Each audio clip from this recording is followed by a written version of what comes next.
2 meses com a moto, olha o barulho que ela tá fazendo quando você liga ela.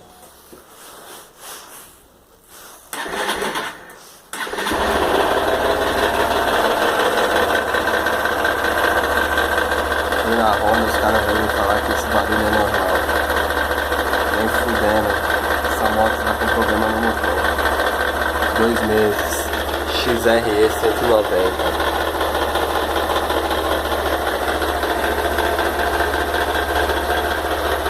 Lançamento da Honda, vai vendo. Vou lá de novo na concessionária, vou perguntar se isso é normal.